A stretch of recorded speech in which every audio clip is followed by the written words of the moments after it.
ദൈവകരുണ ജീവിക്കാൻ ഒരു വിളി.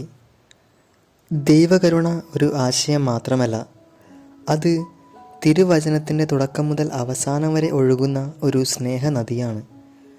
ആദം പാപം ചെയ്ത് ഒളിച്ചപ്പോൾ, ആദം നീ എവിടെയാണ് എന്ന് ദൈവം ചോദിക്കുന്നത് ഒരു ശിക്ഷകൻ്റെ ശബ്ദമായല്ല, മറിച്ച് സ്നേഹമുള്ള ഒരു അച്ഛൻ്റെ ഹൃദയവിളിയാലാണ്. ദൈവം മനുഷ്യനെ ഒരിക്കലും ഉപേക്ഷിക്കില്ലെന്നുള്ള ഉറപ്പാണ് ഈ വിളിയിൽ കാണുന്നത്. കാലങ്ങൾ കടന്നുപോയപ്പോൾ ദൈവത്തിൻ്റെ ഈ കരുണ കൂടുതൽ വ്യക്തതയോടെ പ്രകടമായി. ദൈവം ലോകത്തെ അത്രമാത്രം സ്നേഹിച്ചു എന്ന വചനം യേശുവിൻ്റെ കുരിശിലെ ത്യാഗത്തിലൂടെ സത്യമായി.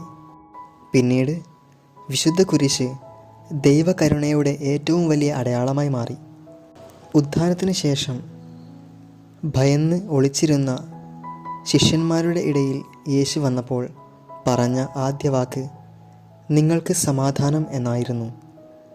കുറ്റപ്പെടുത്തലില്ല, ശാസനങ്ങളില്ല, ദൈവത്തിൻ്റെ അനന്തമായ കാരുണ്യസ്പർശം മാത്രം. ഇതാണ് ദൈവത്തിൻ്റെ ഹൃദയം. ദൈവകരുണ ഞായർ ഒരു ആഘോഷം മാത്രമല്ല, അത് ഒരു ജീവിത രീതിയിലേക്കുള്ള ക്ഷണമാണ്. ദൈവം നമ്മോട് കാണിക്കുന്ന കരുണ പോലെ നാം മറ്റുള്ളവരോടും നാം ആയിരിക്കുന്ന ഇടങ്ങളിൽ കരുണയുടെ മുഖങ്ങളായി മാറണം. കരുണയുള്ളവർ ഭാഗ്യവാന്മാർ, അവർക്ക് കരുണ ലഭിക്കും എന്ന വചനം ഇതിനെ നമ്മെ ഓർമ്മപ്പെടുത്തുകയാണ്. ദൈവകരുണ സ്വീകരിക്കുന്നവരായി മാത്രം നിൽക്കാതെ അത് മറ്റുള്ളവരിലേക്കും പകരുന്നവരായി നാം മാറണം. നമ്മുടെ ജീവിതം ദൈവസ്നേഹത്തിൻ്റെ സാക്ഷികളാകട്ടെ.